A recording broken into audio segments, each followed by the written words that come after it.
The fact that you see this aeroplane sitting at the South Pole tells you that it's not possible. So you think that the best way to prove that it's impossible for an aeroplane to land at the South Pole is to show photographic proof of an aeroplane that has landed at the South Pole? Shut up and sit down, you big bald. Please subscribe. In this video, I just want to address a couple of issues. There are genuine flat earthers, and then there are those people who want to create confusion. What is it with South Africa and flat earthers? But I happen to agree with you. There are two kinds of flat earthers. There's the kind who are so gullible they'll believe anything, and then there's the lying kind. You know, people like Dave Weiss and Eric Douchenozzle. And they'll just say whatever they need to keep the grift going because they're doing it for money. Show me the money. So you need to think, are these people confused, or they're deliberately creating confusion? Do you mean like the graphic you were just showing on the screen? This one.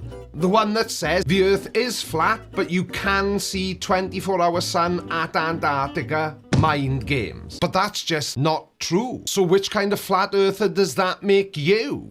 So they're going to play mind games with you. But you're only claiming that they're mind games because you disagree with the things they've said. But the things they've said were all based on the observations they made when they were there for themselves. Look, if someone says to you, I'm a flat earther, right? The Earth is flat. But you can see a 24-hour sun at Antarctica. Then they would be a liar. And none of the flat earthers that attended the final experiment said that anyway. Or at least I don't think they did, or I hope they didn't. Well, they're referring to the Antarctic, where the sun can be viewed across the entire Antarctic from any location at the same time. Well, then there can't be an ice wall. Then it's lucky there isn't one, isn't it? Have you heard of axial tilt? It's the reason we have seasons and the Antarctic gets extended daylight during its summer. It's not magic, it's science. Yes, science! Try tilting a globe and shining a light on it. You'll see exactly the same effect. Or, you know, just look at a diagram of the Earth's orbit. Basic astronomy, not rocket science. Unless you're a flat earther, then maybe it is. Put everything in perspective. What they're saying is there can't be an ice wall. If there's no ice wall, then the Antarctic must be like a continent that's rotating. And it is. We've checked. We've taken photographs of it from space and everything. And I was just wondering, how many photographs do you have of the actual flat Earth taken from actual space? Because we got millions. Then this can't be true, and so the map can't be true, and therefore the Earth can't be flat. Hang on, if I made a boo-boo here, is this guy even a flat earther? Because those three things are all things that people like me say to flat earthers all the time. So do you understand? No, not even a little bit. They're playing games with you. So they'll say they're flat earthers, but they're just Masonic pimps. And suddenly everything becomes clear. Did you know that only 55% of the people who watch my videos have bothered to press the subscribe button? What's that all about? Right, so you're obviously talking about the 4 flat earthers that attended the final experiment. And I've said this so many times, but try and make me not say it again. I called this right at the beginning. I said whichever flat earthers attended TFE, they would be cast out by all other flat earthers if they dare to be honest about what they saw down in Antarctica. They're disrupting your thinking With the truth. and as you're trying to put the pieces together, they're disrupting that. And as far as flat earthers' ability to do puzzles, somebody told me that somebody bought Flatsoid a jigsaw which said 5 years and up, and he was chuffed that it only took him 6 months to finish. So I heard. This final experiment, when they said that they went there to get some footage of the never-ending sun, right, they went to Narnia, they went to the South Pole that doesn't exist. And the fact that they all had GPS trackers with them that anybody could look at to verify their location doesn't help you at all. Narnia and the South Pole are made-up lands. Narnia, yeah, of course it's made up. but the South Pole, there's people there now. Like real, actual people. They don't exist. Yeah, I got that from when you said they aren't real, they don't exist. It's sort of implied when you say that. They can show you a map. It's just an image. It doesn't make it real.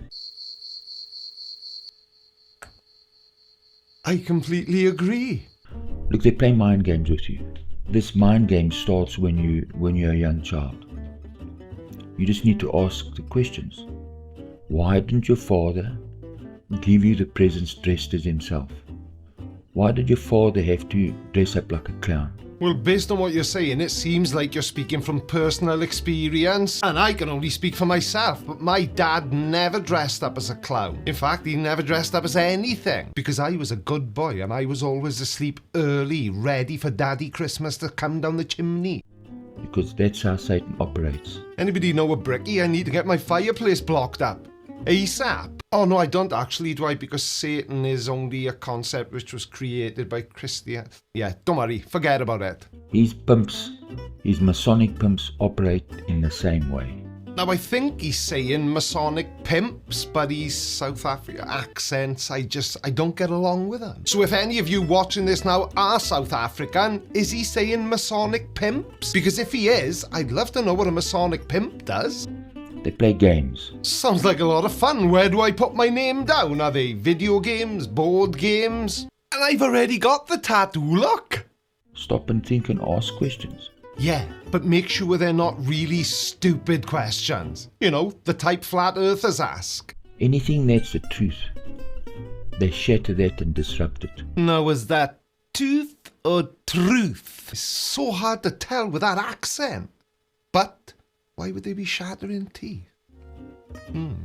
So we're going to have a look at Peter and Pete, and I'm going to show you how they deliberately cause disruption. I'm actually quite relieved, to be honest with you, because I thought he was going to use the Beavis and Butthead of Flat Earth to try and support his position. Look, they're talking bullshit. They're gonna misdirect you. Because they're pimps. They're Masonic pimps. Well, I've got to be honest, I am rather shocked to hear you call two other flat earthers Masons. I thought that sort of insult was reserved just for people like me. You must understand that the entire education system, this is how it works. And they just regurgitate the same bullshit. So are you saying you don't want people educated, or you do? Because if you don't, that would really help the flat earth side of this thing, wouldn't it? So I'm going to listen to Pete and Pete, and I'm going to show you how they create confusion. Where there are issues that are simple. Well, they'd have to be simple, wouldn't they, for Peter and Pete to be able to follow along? But then they mix the puzzle pieces up. So let's listen. I'm going to show you exactly what they're doing. Oh, goody. Sorry. They've been going out to Union Glacier Camp for years and years and years. Right, I think I got it all out of my system now. Why is it they've just pumped out the video footage now? There's been video footage of the 24-hour Antarctic sun since... what? I've forgotten his name. You know, the guy. Oh, what's his name? It'll come back to me. Probably at 3 o'clock in the morning when I wake up from an old man pee. But that person whose name I can't remember, Anthony... something or other. Well, he uploaded his first Antarctic time-lapse 18 years ago. It's on YouTube now. Well, why does a pilot put up videos about things only happen when the time's right? Well, there is that. And things only happen when the time's right. And obviously... it's like a pilot doesn't really care about the shape of the Earth. Really? That's your dumbass answer. It's excuses. Well, I'd say it's a pretty standard answer from a flat earther. The issue is, the 24-hour sun is unique. In as much that it's completely impossible without the Earth being a globe. People would have made videos of it and posted it. People who were at the South Pole. Anthony Powell, he did 18 years ago. He's been there that long. Well, not continuously, obviously, he'd freeze his nips off. You're looking at a 24-hour sunrise and sunset. You trying to tell me? Oh, I'm not trying to tell you anything, but I am wondering how the sun sets and stays in the sky for 24 hours. The people were there because the time wasn't right, according to dumbass Pete and Pete. Now, while they might indeed be dumbasses, they are right in this instance. You've got to be in Antarctica at the right time of year to witness the 24-hour Antarctic sun. Maybe that's what they mean. No. They're talking horseshit, and instead this is what we get. Yeah, a brand new 24-hour time-lapse of the 24-hour Antarctic sun. That's why you're so butthurt in your video. The thing is, they're rotating around that central point, and yet they weren't about 900 kilometres away from the alleged south pole, kilometres away from the alleged point in which the Earth rotates. Yeah, so I don't think Rory's animations actually. God damn it! Are you f***ing with me? Union Glacier is supposed to be about 1,000 kilometers from the pole. That means that camp is rotating in a circle, right?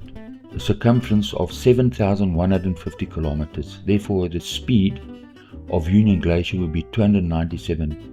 Hang on a second, so let me get this straight. You're using the circumference of the Earth at the equator to calculate the rotational speed at a latitude much closer to the pole. That's like using the size of a pizza to measure the diameter of a pepperoni slice. You can't just swap distances like that. Of course your speed calculation's going to be wildly inflated if you use a massive equatorial circumference instead of the much smaller circle of latitude at Union Glacier. Basic geometry, people. It's not a conspiracy. And if this is the level of proof you bring into the table, then maybe you should stick the colouring book instead of trying to reinvent physics. That's the issue.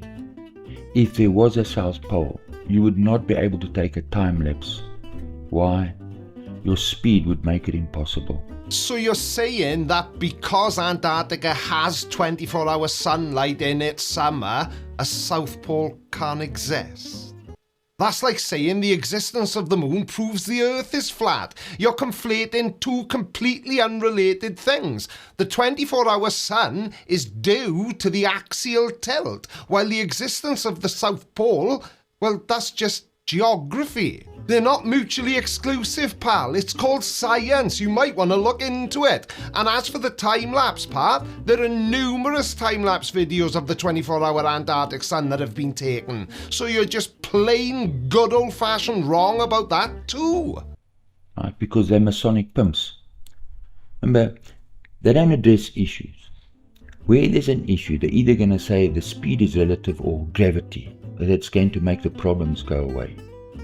So let's deal with the issues. Yeah, please do, because the further into this video we get, the harder it's getting to understand what the hell you're talking about. If you at Union Glacier and you're doing a time lapse, what are the issues that you need to deal with? Well, you'd have to ask Dave McKeegan about that. I wouldn't have a clue, but I'm sure the cold would have been a huge issue for all the electronics they took with them. But you should be looking at the issues you've got, because your graphic that you keep showing on the screen is all completely wrong in relation to what you were talking about. Here's a motorbike. The motorbike's riding towards this camera. So from the camera's perspective, you would see the motorbike riding towards the camera. If I rotate the camera, right, you'd say, well, it's the same. No, it's not the same. They'd say, no, it's relative. Is that true? No. And you know how I deduced that what you just said wasn't true? Because you were showing a flat plate rotating. The Earth is not a flat plate. It's an oblate spheroid. Is it the same for both? No, it's not. What is the speed? Are both these motorbikes traveling the same speed? Now, I'm so lost at this point, I can't figure out whether he's trying to prove that the Earth is or isn't flat, but that diagram shows us nothing. Yeah, these dumbasses. Right, they went to Narnia, the South Pole. The fact that you see this airplane sitting at the South Pole tells you that it's not possible. Hang on a second, I'm going to need to catch up a little. So you think that the best way to prove that it's impossible for an aeroplane to land at the South Pole is to show photographic proof of an aeroplane that has landed at the South Pole.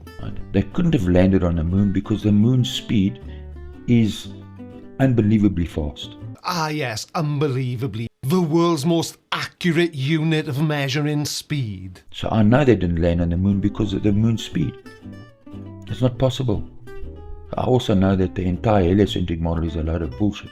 Big whoop, all flat earthers know that, don't they? Only problem is they're all wrong. Well, ha ha ha. Don't forget, if you want to have your say over which videos I cover, there's a form down in the description of this video where you can submit a video for me to react to.